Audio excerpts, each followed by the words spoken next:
படித்த மேதாவி நான் கேட்குற எல்லாம் தெரிஞ்சவன்னு சொல்கிறாரு. 20,000 புக்கு படித்தவன்னு சொல்கிறாரு. இதை எப்படி படிக்காமல் இருந்தார்? எந்த வண்டி டெல்லிக்கு போகுது, எந்த வண்டி டெல்லிக்கு போகலன்றது மக்கள் தீர்மானிப்பாங்க.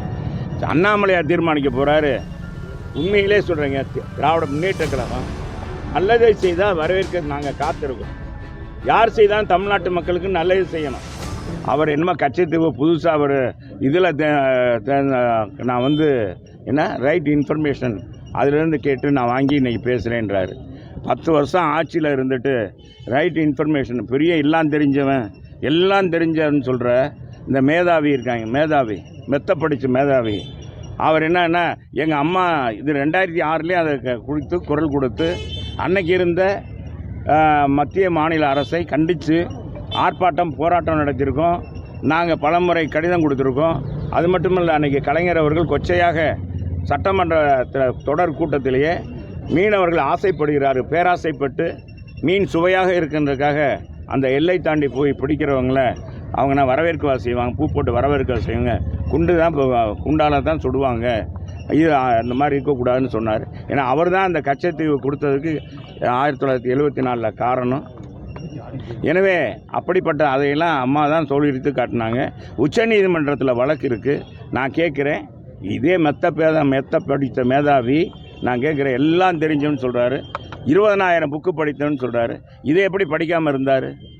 தமிழ்நாட்டுக்கு மீனவர்களுக்கு ஏற்பட்டிருக்க பாதிப்பை எப்படி தெரியாமல் இருந்தார்?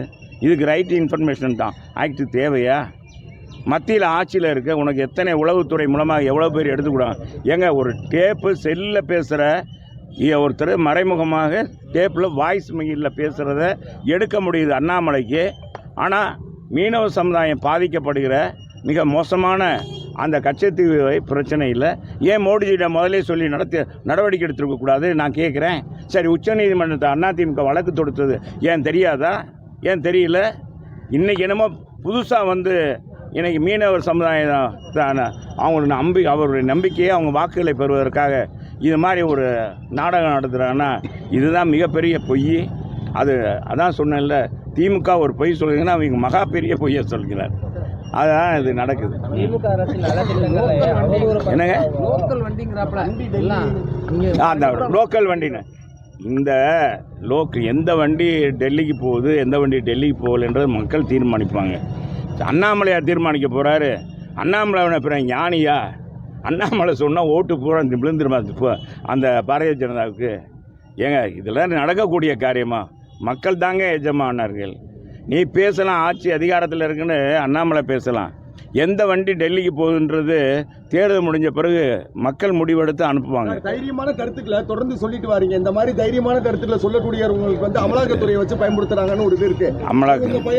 ஏங்க, எங்களுக்கெல்லாம் மடியில் கணம்ல வடியில் பயமில்ல தலைவா. இதெல்லாம் நான் இன்னொன்று சொன்னால் ஜெயிலே எங்களுக்காக கட்டப்பட்டது.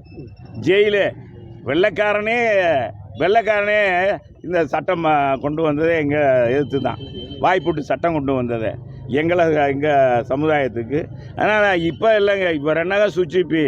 ஆனால் அண்ணாவை அழகிரி ஆணாவை எதிர்த்தே அரசியல் பண்ணுவேன். உங்களுக்கு தெரியும், நான் ஆணாவை எதிர்த்தேன். எவ்வளோ பெரிய ஜாம்பவானாக இருந்தார். இங்கே மதுரையில் பார்த்தா சொக்கநாதர் மீனாட்சி சுந்தரேஸ்வரர் காட்டில் அவருக்கு தான் செல்வாக்குன்னு திமுக துதிபாடிகள், அண்ணனுக்கு துதிபாடிகள் இருந்தாங்க. அண்ணன் அழகிரிக்கு. இன்றைக்கி அவங்களாம் எங்கே போனாங்கன்னே தெரியாது.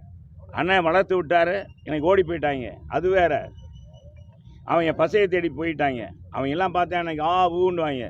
கூட இந்த சலசலப்புக்கெல்லாம் நாங்கள் பணம் காட்டுனார், இதுக்கெல்லாம் அஞ்ச மாட்டோம்னு நான் சொன்னேன். இது என்ன சுச்சுப்பி? இவங்களுக்கெல்லாம் நாங்கள் பயப்படுவோமா? அது இல்லை. நலத்திட்டம் என்ன சொன்னீங்களே,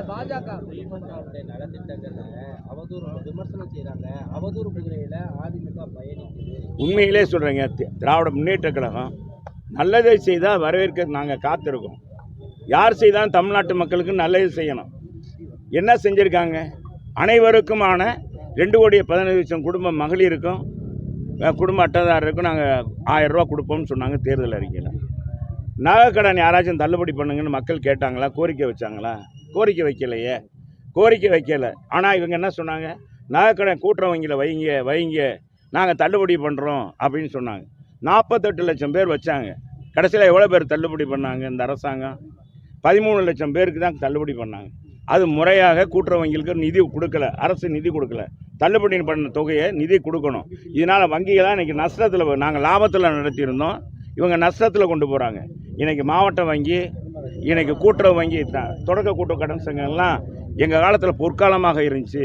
இந்த காலத்தில் இன்றைக்கி பார்த்தீங்கன்னா வாழ்வாதாரம் இழந்து கொண்டு இருக்கிறது. அந்த கூட்டுறவு பணியாளர்களுக்கும் சம்பள உயர்வு அவங்க கேட்குற உதவிகளை செய்யலை. நாங்கள் 10 ஆண்டுகள் ஆட்சியில் இருந்தோம். ஏதாச்சும் நான் தான் அந்த துறையின் அமைச்சர், யாராச்சும் ஒரு போராட்டம் நடத்துனாங்களா?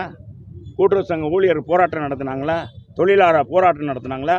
அலுவலர் போராட்டம் கேட்காம அள்ளி கொடுத்தவர் புரட்சித் தலைவரும் புரட்சி தமிழர் எடப்பாடியார் அள்ளி கொடுத்தாங்க. 5%, 7%, 20%, 7% வரை சம்பள உயர்வு. அனைத்து வங்கிகளும் நஷ்டத்தில் இருந்த மாவட்ட வங்கிகள்லாம் இன்கம் டேக்ஸ் கட்டுற அளவுக்கு கொண்டு வந்தோம். எல்லா வங்கிகளும் ஆன்லைன் வர்த்தகத்துக்கு கொண்டு வந்தோம். கம்ப்யூட்டர் மயமாக்கணும். தொடக்க கூட்டுறவு சங்கங்களில் எல்லாமே கம்ப்யூட்டர் மூலமாக ஆக்கி அது ஆன்லைன் கொண்டு வரதுக்கான அத்தனை நடவடிக்கை எடுத்தோம். இதனால் நிதி ஆதாரம் பெற்றோம். எங்கள் காலத்தில் அந்த கூட்டுறவு வங்கியில் முதல்ல ஒரு காலத்தில் நம்பிக்கை இல்லாமல் இருந்துச்சு. இன்றைக்கி கூட்டுறவு வங்கியில் நம்ம டெபாசிட் செஞ்சால் ஒரு நம்பிக்கையாக இருக்குன்னு சொல்லி மக்கள்லாம் எங்கள் கூட்டுறவு வங்கியில் அதிகமாக நான் இருக்கும்போதே பார்த்திங்கன்னா 60,000 கோடி ரூபாய் தமிழ்நாடு வங்கியில் இருந்தது டெபாசிட். இதெல்லாம் வாங்கி கொடுத்தனால தான் பயிர்க்கடன் இன்றைக்கி கொடுக்குறாங்க திமுக. அப்போ இதை நாங்கள் விமர்சனம் பண்ண மாட்டோமா? அரசாக கொடுக்குறது பயிர்க்கடன். கூட்டுறவு வங்கியில் இருந்தும் மத்தியில் இருந்தும் நபார்டில் இருந்தும் நிதி பெற்று நபார்டில் 1/3 கொடுப்பாங்க. மத்திய கூட்டுறவு வங்கியில் மாவட்ட கூட்டுறவு வங்கியிலிருந்து தான் நிதி பெற்று இந்த ஒவ்வொரு ஆண்டும் அந்த ரேஷியோ பிரார்த்தனை இவங்க ஒன்றும் கூட கொடுக்கல. ஒவ்வொரு தடையும் பார்த்தீங்கன்னா பயிர்க்கடனுக்கு அந்த விகிதாச்சாரம் கூடும், பயிருடைய கொடுக்குற கடன் விகிதாச்சாரம் கூடும். அந்த கூட்டத்தில் தான் கொடுக்குறாங்க ஒழிய புதிதாக ஒன்றும் அள்ளி கொடுக்கல. எவ்வளோ எவ்வளோ கொடுத்தாங்க, எவ்வளோ வருது, எவ்வளோ வருகிறன்றது அதை சொல்லணும். அப்போ இதை விமர்சனம் பண்ண மாட்டோமா? சரி, இவங்க கொண்டாந்து திட்டாங்க. சரி, கல்வி கடன் ரத்துன்னு சொன்னாங்க, ரத்து பண்ணாங்களா? இன்றைக்கி பார்த்தீங்கன்னா எல்லாருக்குமான கல்வி கடன் ரத்து, தமிழ்நாடு இந்தியா முழுவதும் கல்வி கடன் ரத்துன்னு சொல்கிறாங்க. என்ன இதை எப்படி விமர்சனம் பண்ணாமல் இருக்கணும்? நீங்கள் சொல்லுங்கள். ஏதாச்சும் சரி கொஞ்சம் இருக்க சொல்லுப்பா அவரை. சரி, கொஞ்சம் இருக்க சொல்லுப்பா. கலைஞருடைய பார்ட்டின்னு நினைக்கிறேன், ஸ்டாலினுடைய பார்ட்டி. கலைஞர் பார்ட்டியாக இருந்தால் சொல்ல மாட்டேன். அதே ஆமாம், ஸ்டாலினுடைய பார்ட்டி. அவருக்கு எரிச்சலில் பேசுகிறார். இப்போ என்னென்ன வெயில் வேறு இருக்குல்ல. இப்போ என்னென்னா சொல்கிறது என்னன்னா, நாங்கள் தேவையற்றதை விமர்சனம் பண்ண மாட்டோம். அவங்க ஏதோ அதே மாதிரி தாலிக்கு தங்கம் கொடுத்தோம். பெண்களுக்கான ஒரு 3 சக்கர வாகனம் கொடுத்தாரு எங்கள் பொதுச் செயலாளர். 1 பவுன் தாலிக்கு தங்கம் கொடுத்தோம். மடிக்கணி நிறுத்திட்டாங்க. அப்போ இதை சொல்லாமல் எப்படி இருக்க முடியும்? எப்படி விமர்சனம் பண்ணாமல் இருக்க முடியும்? அதனால் நாங்கள் விமர்சனம் பண்ணுறோம்னா நியாயமான முறையில் தான். திமுகவை தவறாக முறையில் நாங்கள் விமர்சனம் பண்ணல, உண்மையை தான் எடுத்துரைக்கிறோம்.